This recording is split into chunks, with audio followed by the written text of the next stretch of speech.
Vamos a empezar otra vez, hermanas y hermanos. Dice el maestro, vamos a continuar la marcha de nuestro estudio sobre la arquitectura del hombre y su relación con las energías psíquicas y, de hecho, universalmente cósmicas.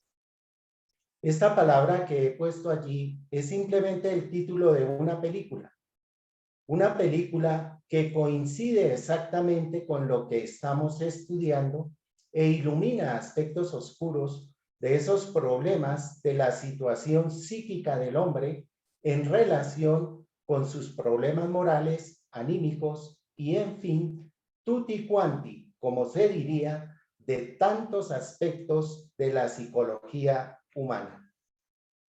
Es una película admirable. Se trata de la vida de un joven enamorado. Eso no es grave, es una ley natural.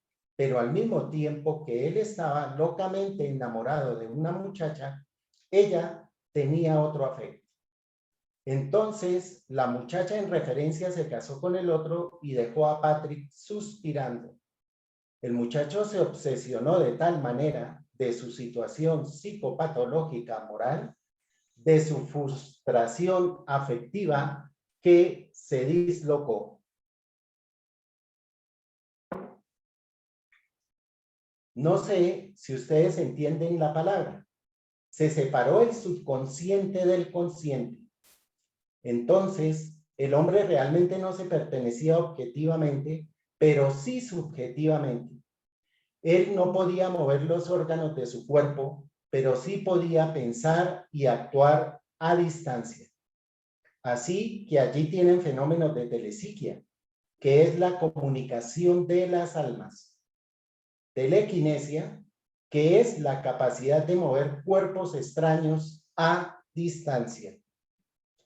También tenía desplazamientos astrales y, en suma, él era el dueño del ambiente, pero no podía mover su cuerpo. Él sabía todo lo que estaba pasando a su alrededor, pero no podía hacerse entender o sentir o lo que fuera. Él estaba en situación totalmente pasiva. Hay un punto extraordinario, y es que psicológicamente la situación se presenta así. Un jefe de una clínica psiquiátrica encuentra al joven alelado en la calle y lo recoge para sus experimentos y lo lleva, por lo tanto, a la clínica. Allí en esa clínica, él lo estaba atendiendo para ver si encontraba la manera de hallar las correlaciones entre los fenómenos psíquicos, los fenómenos mentales, los fenómenos telepsíquicos, los fenómenos de telequinesia y de desplazamiento astral. Él tenía la esperanza que con este joven podría convertirse en un genio que sorprendería a la humanidad con esa sabiduría, pero sí logró encontrar cosas admirables, como por ejemplo, que el punto de contacto entre el sistema nervioso cerebroespinal y el simpático es nada menos que la cima del bulbo raquídeo, punto que ya hemos mencionado aquí. Porque el bulbo raquídeo es el centro de la sensorialidad de todos los sentidos en forma rigurosa, mientras que el sistema nervioso cerebroespinal está coordinado por las membranas que ya hemos mencionado en otras charlas. Este muchacho, por lo tanto, fastidiaba a su exnovia ya casada, fastidiaba al esposo que se la había quitado y lograba producir verdaderos trastornos a distancia, como irse él personalmente en desplazamiento astral y destruir los muebles de la exnovia, dar órdenes psíquicas que se cumplieran, y el mismo médico era víctima de eso sin saberlo, porque él, como no tenía la correlación entre la sensibilidad y la inteligencia, cobraba aparte y conscientemente estaba dirigiendo a toda esa gente. Y como la muchacha estaba muy mal desde el punto de vista psíquico, porque no podía vivir su vida afectiva con su esposo, porque el otro se interponía siempre. Entonces, ella decidió abandonar su trabajo y buscar algún otro como enfermera, pues conocía algunos elementos sin ser experta en eso. Atraída por él, fue a la clínica y en la clínica mandando él sobre la jefa, la hizo nombrar para que se ocupara del cuarto número 15, donde estaba colocado el joven, que era lo que él quería exactamente, tener a su exnovia cerca, poderla contemplar y poderla guiar. Así que es algo verdaderamente maravilloso. Es increíble que la ciencia pueda ser manejada a través del arte de las películas, pueda ser centralizada de tal manera que se vean fenómenos de telequinesia, movimiento de cuerpos extraños, de telepsiquia, comunión de almas, de desplazamiento astral y de todas aquellas cosas en una película. Yo conocía todos esos fenómenos desde el año 1915, porque ambulaba por aquellos territorios en aquella edad muy juvenil en apariencia. Quizá traía mucho del pasado. Hipnoticé al primer sujeto desde el primer momento y así otras cosas. Y pude observar todas aquellas cuestiones sorprendentes verdaderamente. De modo que ver en una película refractado o reflejado u objetivado el proceso por medio del cual el alma del hombre puede cumplir tantos fenómenos como ese de comunicarse con otros, mandarlos y ordenarlos, de poder destruir cosas físicas a distancia, estando completamente inmóvil, es algo sorprendente por lo tanto. La muchacha era la única que tenía una idea más o menos incierta, más o menos vaga de lo que estaba pasando, porque ella era la única que sabía que este era su exnovio y que ella, por su actitud, le había provocado esas frustraciones y tenía seguridad de que ella podía coordinar de nuevo los vehículos. Hacía para esto todo lo imaginable. El médico estaba siempre observando el caso extraño y tratando de volverse sabio y mostrarse al mundo como tal. La jefa tenía incertidumbre con relación a la barbaridad moral que el médico ejercía con su paciente traído de la calle, para el cual no había protección social. Entonces, la policía había sido informada por ella y por lo tanto el enfermo estaba controlado relativamente por la policía. Mientras el médico pensaba que si la finalidad que él perseguía no la hallaba de verdad, cremaba el cadáver, lo convertía en cenizas y lo dispersaba. Después diría que el enfermo se había fugado. Estas cosas son realmente maravillosas desde el punto de vista de lo que estamos estudiando nosotros y coincide rigurosamente. Es una película altamente científica y de gran interés en las investigaciones relacionadas con los fenómenos del alma. Allí, el subconsciente que maneja las energías psíquicas, un subconsciente que no obedece para los fenómenos de orden mecánico del cuerpo denso porque se había separado, pero sí obedece en los desplazamientos manejando la energía que radica en el gran simpático. Son cosas admirables. Quedé verdaderamente sorprendido, gocé demasiado, si gozar se llama darse cuenta exacta de que las investigaciones de la ciencia están en cierta manera pisándole los talones a los metapsiquistas. Ellos lo hacen desde un punto de vista vulgar, si cabe decir, maltratando a un paciente, fastidiándolo, hurgándolo, chuzándolo y todas aquellas cosas, pero andan en pro del esclarecimiento de esos fenómenos tan raros que hoy están enfocados con una palabra: parapsicología. Esta palabra es inadecuada e injusta, porque para quiere decir más allá y psicología, la ciencia del alma. De modo que esta palabra es inadecuada. Hay ya obras escritas sobre parapsicología de gente que no saben exactamente ni siquiera el valor de la palabra, pero hay que escribir para ganar dinero.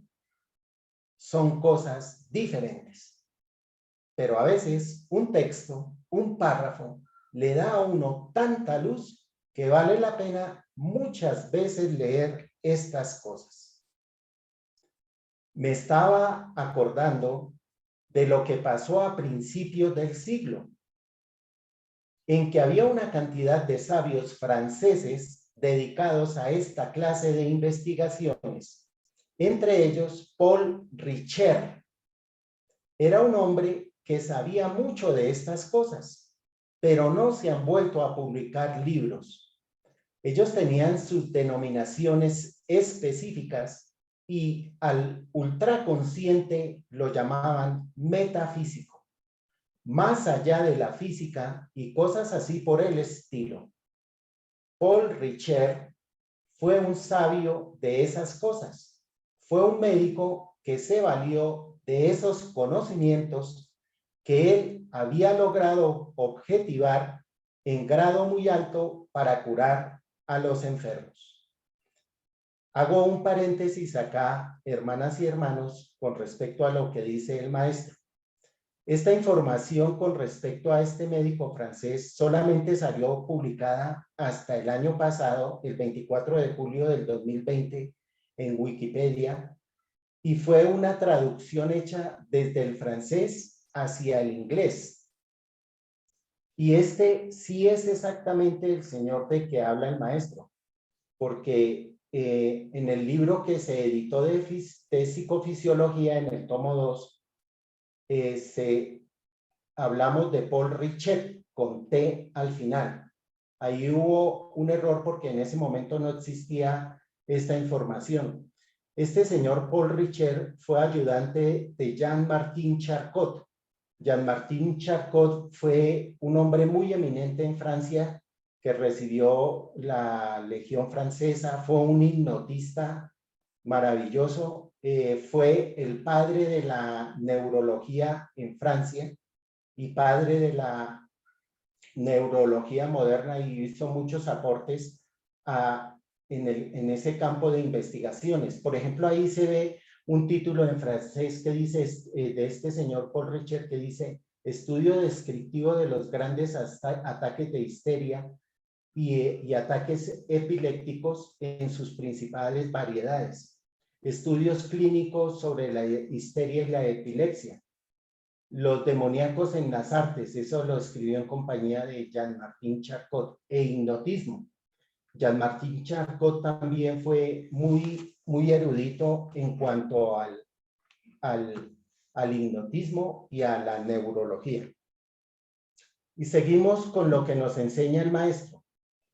También está el caso del barón de Holbach, que analizando todas aquellas cosas llegó a la conclusión de que no había sino el alma del mundo.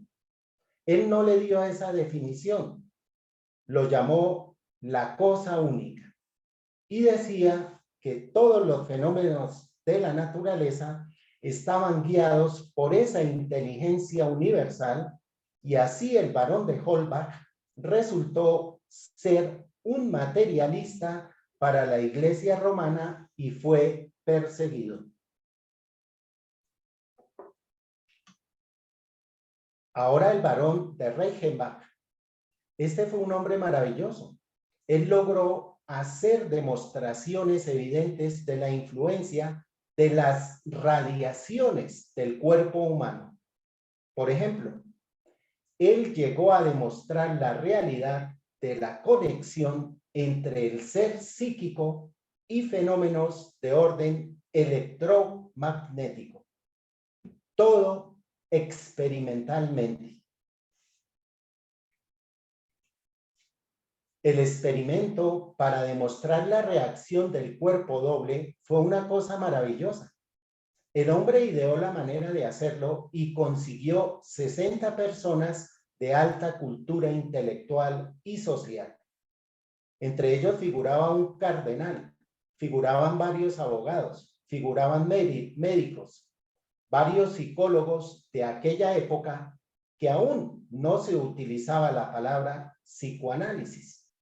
De todas maneras, reunió 60 personas célebres, importantes, como quien dice, pesadas, para utilizar una palabra de ambiente social.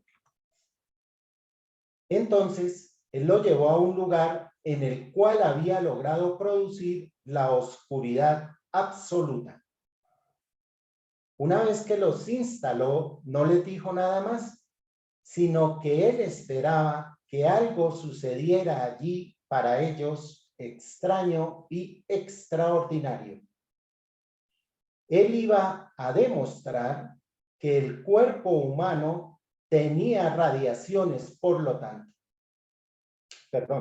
él iba a demostrar que el cuerpo humano tenía radiaciones, por lo tanto había un doble del cuerpo físico, que es lo que aquí en la psicología y el esoterismo se llama cuerpo astral o cuerpo emocional. En fin, las radiaciones que el ego produce al ejercer presión en la materia. Una vez que estaba aquello cerrado herméticamente, él pensó que a los 60 minutos, es decir, a la hora, todos estarían viendo el cuerpo astral de las personas que él tenía para su experimento. Sobre una mesa, él colocó una niña de unos 20 años. Sobre la otra mesa había colocado un joven de la misma edad, más o menos, completamente descubiertos para que no hubiera obstáculo alguno. Y fue llevando la medida del tiempo. A los 40 minutos, muchos empezaron a ver radiaciones. A los 40 minutos, muchos empezaron a ver radiaciones de los cuerpos de estos jóvenes que ellos ignoraban que estuvieran dentro del salón porque los metió a oscuras después de que se había hecho la densidad de la atmósfera en materia de color. Empezaron a ver que los cuerpos tenían tremenda radiación. Empezaron a ver que el centro más radiante del cuerpo humano era la esfera de Yesod de la Cábala, que en la dama irradiaba color verde y en el varón irradiaba color rojo, siendo estos los puntos magnéticos más salientes de los cuerpos. Poco a poco la gente fue empezando a ver el doble etérico. Entonces vieron colores diversos alrededor de los cuerpos. Al fin vieron los cuerpos y se dieron cuenta exacta de que el aura era una realidad, no era un mito, no era una fantasía, sino que era un hecho puramente experimental. Esto lo hizo el barón de Reichenbach.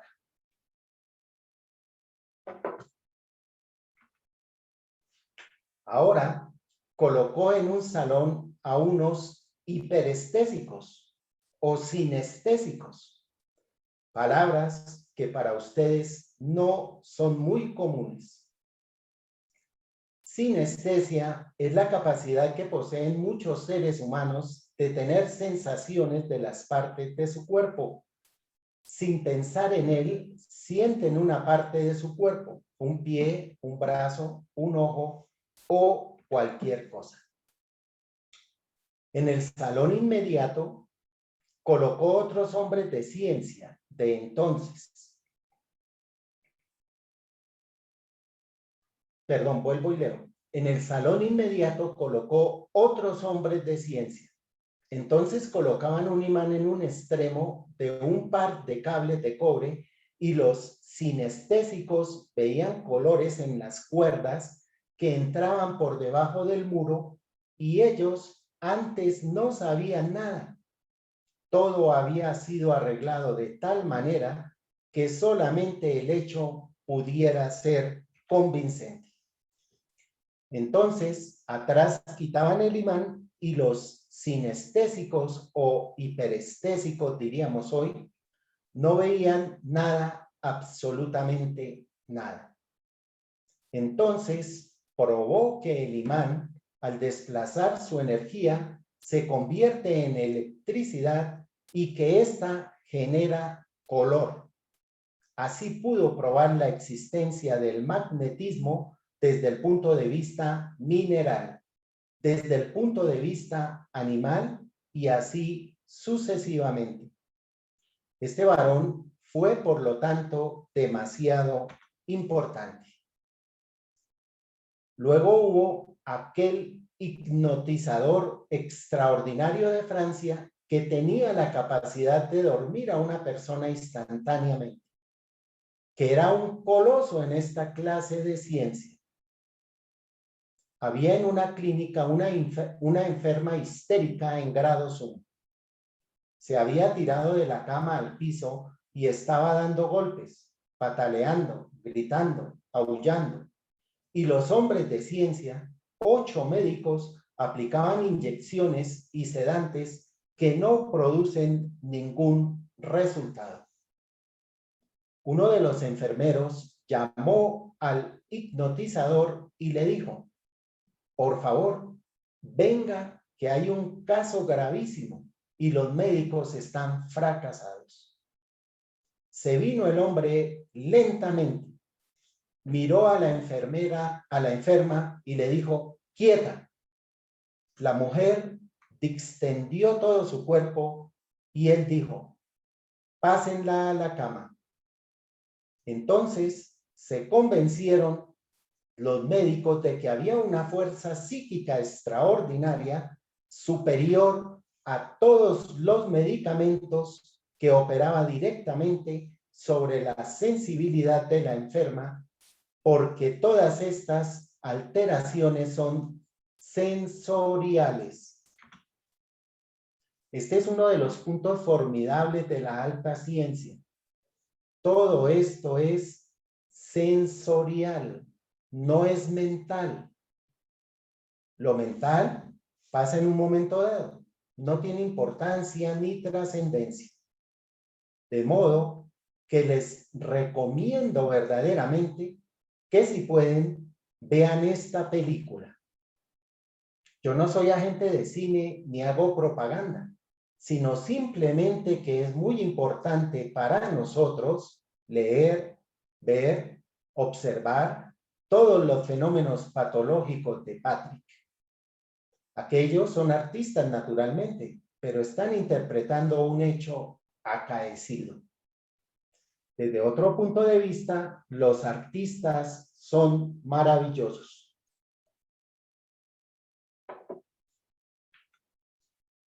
El que hace de médico toma unas caracterizaciones que no encuentra uno tanta seriedad, tanta severidad en su trabajo. La chica que hace el papel fundamental es admirable. Llena su cometido en forma prodigiosa. Encarna el sentido de la idea de un hecho tan difícil de manejar en el ser psíquico. La que hace de jefa es tan extraordinaria que la severidad para cumplir las normas que el médico le ha impuesto es algo que causa pavor. ¿Cómo se puede llegar a tanta seriedad? Ahora, entre ella y el médico había vuelvo y leo. Ahora, entre ella y el médico había una seria resistencia porque ella estaba incómoda que se maltratara a un hombre sin el conocimiento de él ni de familiar alguno, porque se desconocía totalmente. Y ella ya había avisado a la policía. Así que con el médico se cuidaban mutuamente. Esta era la situación patológica. Ahora entramos en nuestro tema y vamos precisamente sobre esas esferas. Y vamos a conocer esta noche una cosa maravillosa verdaderamente. Ya hemos visto cómo las tres ramas que envuelven el cerebro son las conductoras de las energías cósmicas que están en relación con Padre, Hijo y Espíritu Santo desde el punto de vista de la ciencia oculta. Y cómo son ellas las que registran la sensibilidad, la inteligencia y la voluntad. La pía madre, la aracnoides y la dura madre. La dura madre representa la voluntad hecha fuerza y sustancia para el lado físico. La pía madre, la sensibilidad cósmica. Y la aracnoides es el mediador, pudiéramos decir el Cristo en aquellas funciones psíquicas de la entidad humana. En el cerebro, la pía madre está por dentro, si cabe decir. La dura madre es la que da, la dura madre es la que da, si cabe utilizar estos términos tan bruscos para ayudar al intelecto, contra el cráneo. Y la aracnoides se halla en término medio. Al llegar al cuarto ventrículo, se entrefunden aquellas, y la que está por fuera del cerebro queda por dentro en la médula espinal y a la inversa, mientras que la aracnoides siempre está en medio, de modo que la inteligencia del hombre no depende del cerebro. El cerebro es una masa que todavía el cirujano no le encuentra mayor función. De todas maneras, la sensibilidad está en la pía madre. Por eso se llama pía, piadosa, sensible. Dura madre, pues, falta de sensibilidad. Y aracnoides, un tejido como de araña que es el mediador. El misterio de la vida humana y animal está en la aracnoides. Allí es donde la vida funciona y se extiende por ramificaciones a través de la dura madre y de la pía madre. La pía madre está en directa relación con la glándula pineal. La dura madre está en directa relación con la glándula pituitaria. Y la aracnoides está en relación con el tálamo óptico. Allí tenemos la divinidad cósmica operando a través del organismo nuestro y haciendo todas las maravillas asombrosas que vemos en todos los campos de la vida. A medida que vamos desarrollando sensibilidad, aumenta por lo tanto la función de la pía madre. A medida que vamos desarrollando volición para cumplir las funciones de la vida, la dura madre. Y lo otro es una marcha de un polo a otro polo, una oxidación y oscilación permanente de las funciones de la vida debido al trabajo de la aracnoides, un tejido filamentoso muy fino en forma de araña y con cierta naturaleza oleosa, es decir, grasa. Ya les he mencionado el caso de un gran sabio que hubo en Francia. Ese hombre poseía todas las ciencias de su época y entonces los sabios de la época le pidieron el favor que les obsequiara el cerebro para saber dónde radicaba la inteligencia. Murió el hombre y la familia entregó el cerebro a los hombres de ciencia. Lo abrieron y encontraron un cerebro pastoso, esclerosado, sin importancia ninguna. Quedaron aterrados de que eso sucediera así. El cerebro realmente era una cosa inútil dada la edad del hombre. Pero analizando con más cuidado, encontraron que lo único que había fresco, como la misma zona en un niño, era la glándula pineal. De modo que la glándula pineal es el centro de la conciencia elaborada. Y eso era lo que se había desarrollado en grado sumo en ese sabio francés. Así como dice el señor Heindel con mucha inteligencia, los experimentos de la ciencia dan gran satisfacción al esoterista porque demuestran que está en un camino real y que puede contribuir eficazmente a enseñarle al mundo estas verdades. Y tiene asidero para demostrarle a la humanidad estas cosas que no son de la fantasía de los metapsiquistas, de los esoteristas o de los filósofos, sino verdades reales y positivas. Sigue diciendo nuestro maestro, pero lo que vamos a aprender esta noche es de una magnitud increíble. Por eso los voy a molestar. Soy un poco incómodo para la gente desde chiquito por mi sinceridad. Algunos me dicen que soy un hombre furioso y bravo. No, lo único es que lucho por la verdad y la sinceridad siempre. Entonces, resulta molesto para los que no les gustan esas cosas. Como no admito trivialidades, dicen, qué hombre tan horrible. Pero eso sí, soy severo en la búsqueda de la lógica, del juicio, de lo natural. Así son las cosas. Estoy contento de esa manera de ser mía porque es una meta firme, clara, definida, categórica. Bueno, dividamos al cerebro para nuestra finalidad en 3 zonas. Mesencéfalo o cerebro medio. Telencéfalo o cerebro de las comunicaciones con el mundo exterior. Este que ahorita estoy utilizando para relacionarme con ustedes. Y cerebelo. Pero por favor, ya les dije que los iba a incomodar un segundo. Pónganse de pie. El objeto es que estemos atentos.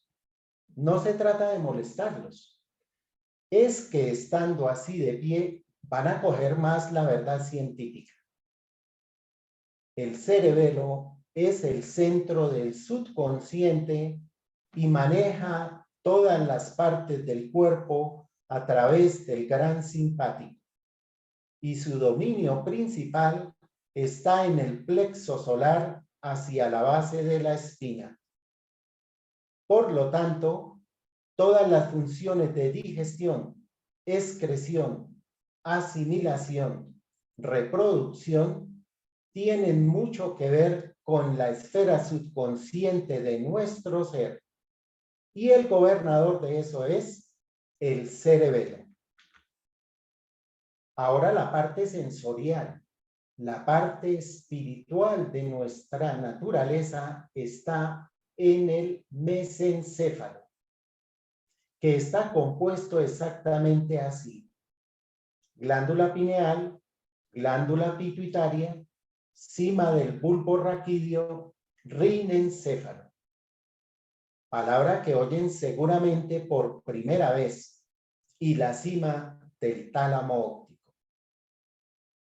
Todas estas zonas están en relación con la sensibilidad, están en relación con el alma del mundo y en relación con la zona pectoral, desde la tiroides hasta el diafragma. Este es el comando de la parte sensorial de nuestra naturaleza. Y luego, el comando de la parte externa de las funciones psíquicas con el mundo es el telencéfalo. De tele, lejos, largo, y encéfalo, órgano. Entonces, el telencéfalo es el instrumento de la conciencia actualizada cuya raíz está en la glándula pineal, es decir, en el mesencéfalo. Pero no nos vayamos a confundir demasiado. El telencéfalo domina todo lo relacionado con el mundo exterior nuestro en pensamiento, palabra y obra.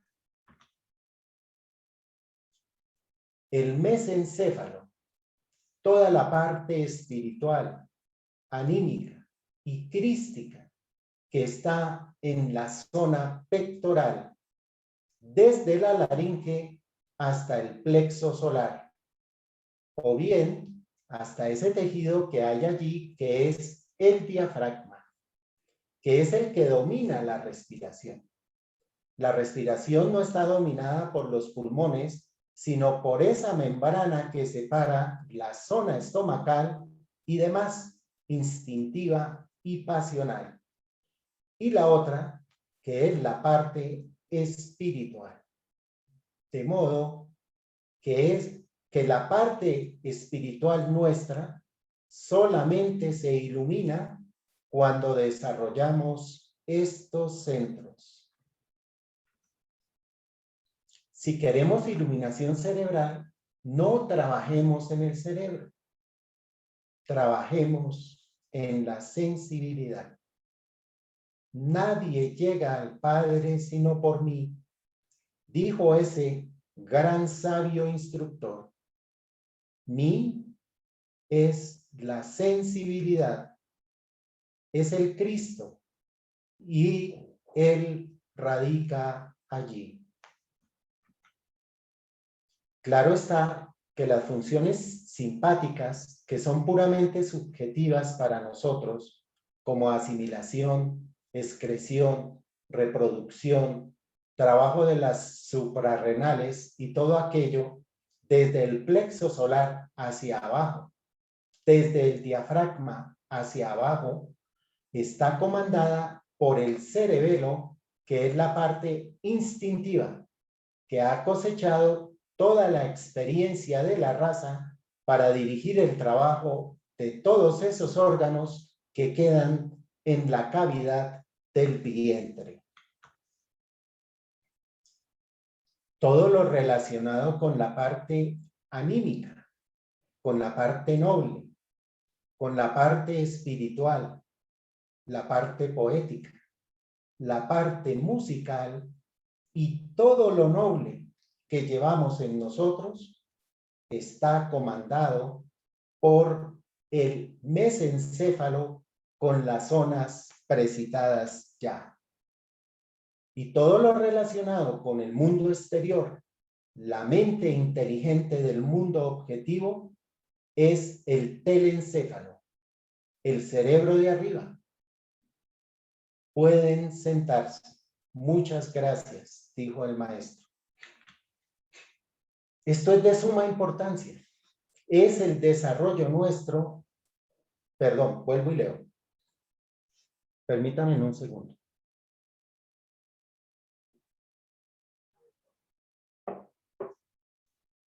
Esto es de suma importancia. El desarrollo nuestro desde el punto de vista metafísico, tal como lo enseñan los Rosacruces, consiste en el desarrollo de la parte mediana de nuestro ser, es decir, lo que está comandado por el mesencéfalo, es decir, todos los órganos que funcionan en lo que las gentes vulgarmente llaman la parrilla, es decir, el corazón, los pulmones y otros centros desconocidos por ustedes, como por ejemplo, un plexo extraordinario, donde el hombre se une con la inteligencia universal que está sobre el plexo solar. Allí se une el hombre con la inteligencia cósmica. Allí el hombre recibe iluminación de mundos superiores. No el plexo solar, sino sobre el plexo solar. Si cabe decir, habrá una pulgada más o menos. Allí está la oquedad del verbo y la razón de ser de la palabra.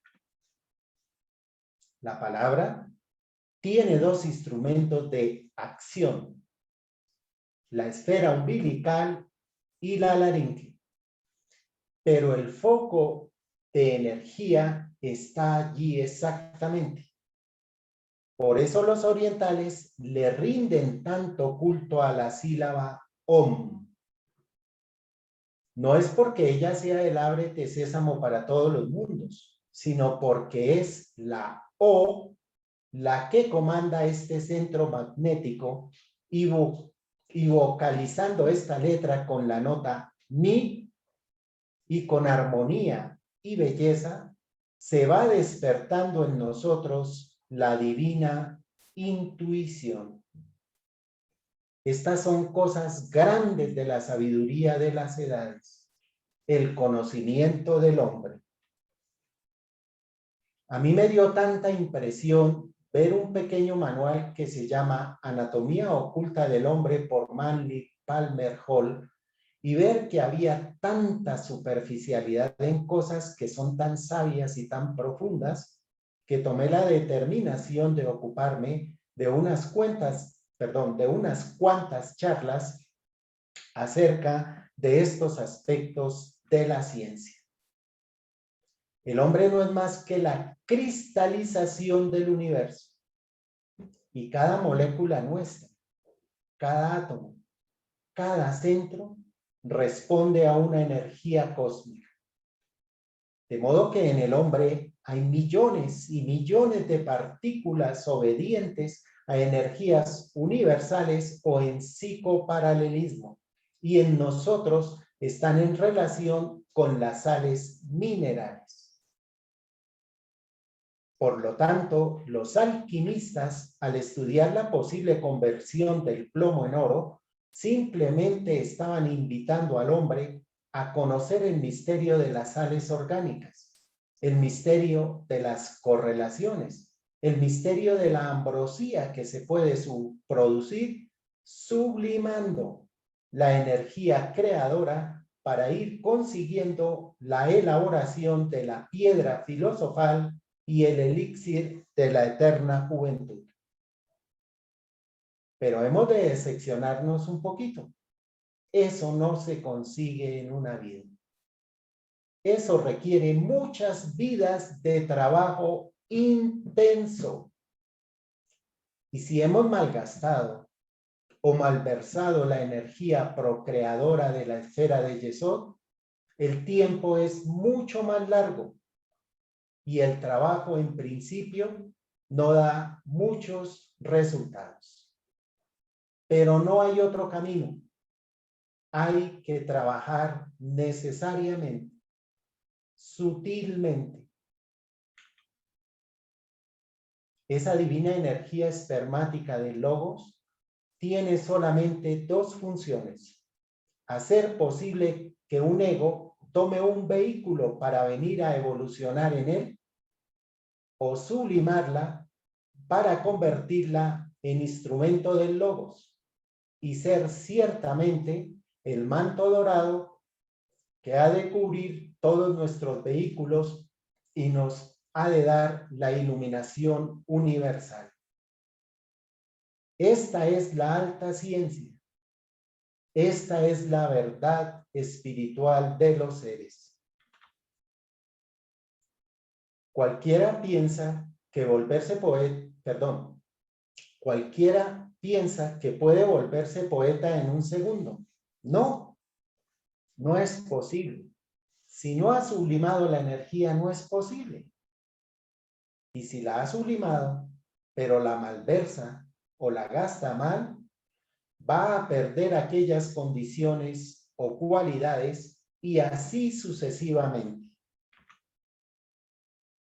Conocí un ego que vino a esta encarnación con facultades psíquicas bastante notables.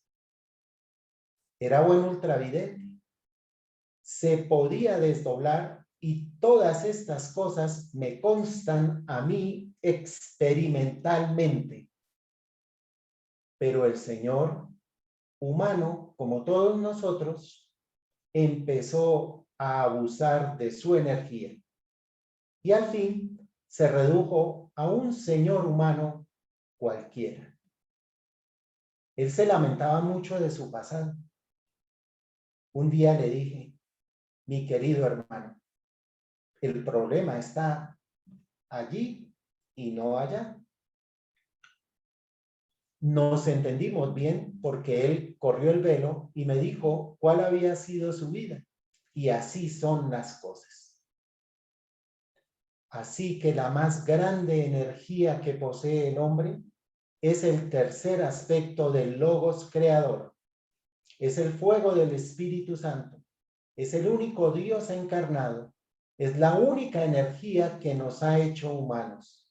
La única energía que ha creado bosques, hierbas de todo género, animales de toda especie, porque es la misma energía. Y esa energía divinísima, sublimada, nos hará divinos, nos hará autoconscientes de todos los planos de la vida, nos llevará hasta alcanzar los más sutiles estratos del cosmos para que el hombre no sea un hombre, sino un Dios hombre, un hombre Dios. Hasta aquí las palabras del maestro. Voy a hacer a continuación algunos comentarios. Esta película, Patrick, se consigue en internet. Se consigue solamente en idioma inglés, lamentablemente sin ni siquiera los subtítulos en español. La película original del año 1978, tal cual como la vio el maestro. Entonces, el vínculo o el enlace para esta película, exactamente a esta hora ya les debió haber llegado al correo de los hermanos consagrados porque estaba programado que les llegara a las 7:30 de la noche. Igualmente, junto con el enlace de esta película, enviamos 2 videos de YouTube donde hablan sobre la sinestesia, que es la palabra que aquí cita el maestro. Sinestesia con S, porque también hay sinestesia con C. Pero la sinestesia a la cual se refiere el maestro aquí es esta, con S. Estudiando la raíz griega, las raíces griegas o la definición etimológica de la palabra sinestesia, nos dicen que proviene de aestesis, que significa sensibilidad. Y sin significa en griego junto o con. Es decir, junto con sensibilidad. Acordémonos de la palabra anestesia. La palabra anestesia que es muy común en el ambiente médico. Anestesia es sin sensibilidad. Cuando le aplican una anestesia a alguien, quiere decir que le quitaron la sensibilidad en una parte del cuerpo o en todo o la sensibilidad de todo el organismo, dependiendo si es una anestesia parcial o total. Entonces, ¿qué significa sinestesia? Es cuando un órgano cumple una doble función.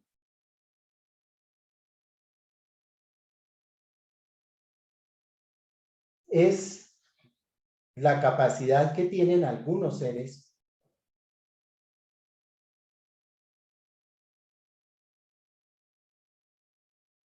de ver los sonidos. Por ejemplo, hubo dos casos excepcionales de dos grandes compositores musicales rusos, Alexander Scriabin y Rimsky-Korsakov.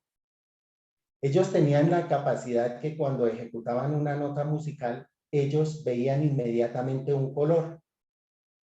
O el caso contrario, cuando veían un color también sentían en el interior de su organismo las notas musicales. Entonces la sinestesia es esa capacidad que tienen algunos seres de ver los sonidos o de oír los colores. Es decir, la visión está cumpliendo una doble función, lo mismo el oído. Y también hay otra forma de sinestesia que es por medio del tacto. Hay seres humanos que al hacer contacto con una determinada superficie tienen sensaciones gustativas, por ejemplo, ácido, salado. Entonces, sinestesia es esa sensibilidad en que un sentido cumple dos funciones. En estos dos videos que enviamos por el correo electrónico lo explican de una manera maravillosa y desde el punto de vista musical. Entonces el resumen muy corto de la lección es solamente la esencia de lo que el maestro nos dictó está en esta diapositiva. El telencéfalo controla las comunicaciones con el mundo exterior. Es el instrumento de la conciencia actualizada cuya raíz está en el cuerpo pineal. Controla todo lo relacionado con el mundo exterior, la mente inteligente del mundo objetivo y está en correlación con la energía del Padre. El mesencéfalo de la laringe hacia abajo hasta arriba del diafragma y del plexo solar es la parte espiritual del ser humano. Está en relación con la sensibilidad, en relación con el alma del mundo. Es el comando de la parte sensitiva de nuestra naturaleza. Y el cerebelo del plexo solar hacia abajo es el centro del subconsciente que maneja todas las partes del cuerpo a través del cráneo simpático. Su dominio principal está en el plexo solar. Todas las funciones de digestión, excreción, asimilación, reproducción tienen que ver con esta esfera. El maestro nos habla aquí de que el mesencéfalo tiene su actuación desde la laringe y en otra parte nos mencionó en la tiroides. Ahí estoy citando exactamente en las diapositivas que lo dijo. En la diapositiva número 52 dijo que en la laringe y en la diapositiva número 50 que en la tiroides. Pero la tiroides hace parte de la laringe. La laringe a su vez hace parte de la faringe, porque hay bucofaringe, nasofaringe y la parte inferior de la faringe es la laringe. Y la tiroides está en esa zona que está al frente de las vértebras cervicales. El maestro nos habla de un punto muy especial que incluso dice él que está encima del plexo solar. Y dice que allí está el punto receptivo, el punto inducente de toda la energía para la palabra, y que allí el hombre se une con la inteligencia cósmica y recibe la iluminación de los mundos superiores. Que los instrumentos de expresión de la palabra son la laringe, especialmente obviamente no lo dice, pero es obvio los labios y la lengua. y también habla de él como de expresión del ombligo. Por eso nosotros vemos que los ventrílocos se dice que hablan teniendo la boca totalmente cerrada, los labios sin movimiento, pueden producir palabras a través del ombligo. Son los famosos ventrílocos, producen la voz desde el mismo vientre. Entonces es muy importante conocer este punto que el maestro dice incluso que está encima del plexo solar. Entonces, ese punto que él dice que está encima del plexo solar, al investigar se encuentra que es el plexo gástrico.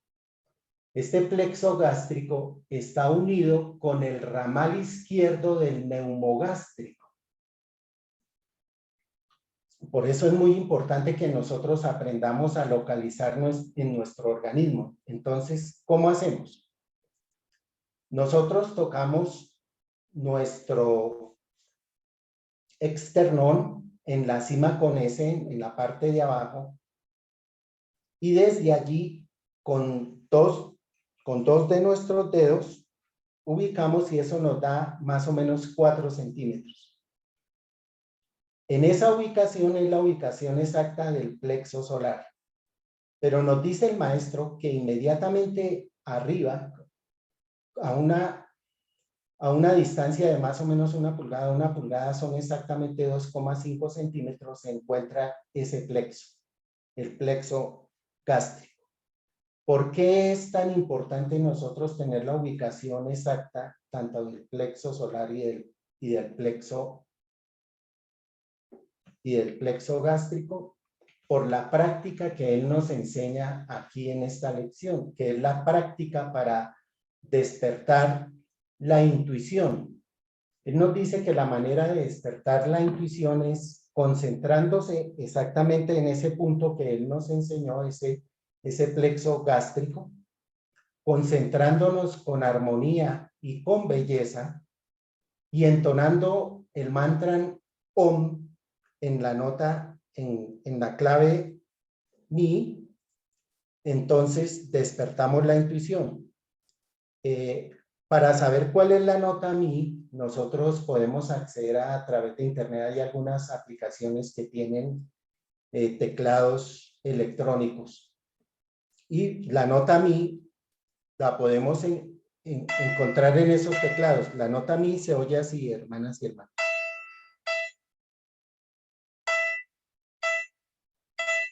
Entonces, cuando nosotros vayamos a hacer la práctica, buscamos en esos teclados electrónicos cómo es la entonación de la nota Mi y la podemos para realizar nuestra práctica. Entonces, teniendo la ubicación exacta del plexo gástrico y teniendo la notación de la clave musical de la nota Mi, podemos hacer esa práctica. Por último, quisiera comentarles, hermanas y hermanos, que la maestra Blavatsky, en el tomo 6 de la Doctrina Secreta, también entregó una joya de sabiduría muy parecida a la que nos acabó de dar el maestro. Dice ella, si quisiera un estudiante hacer operativo a Buddhi, ya sabemos todos sus sinónimos: espíritu de vida, Tiferet, Leo, Anahata, Cardiferus, habría de entonar las primeras palabras del mantra Om Mani Padme Hum sobre la nota musical Mi y produciría imaginalmente el color amarillo correspondiente a esta nota en todas las M's de la frase Om Mani Padme Hum. Entonces, hasta acá son los comentarios que yo les quería hacer, compartir con mis hermanas y hermanos, y les cedo la palabra a todos los hermanos que quieran dar sus opiniones, sus comentarios al respecto.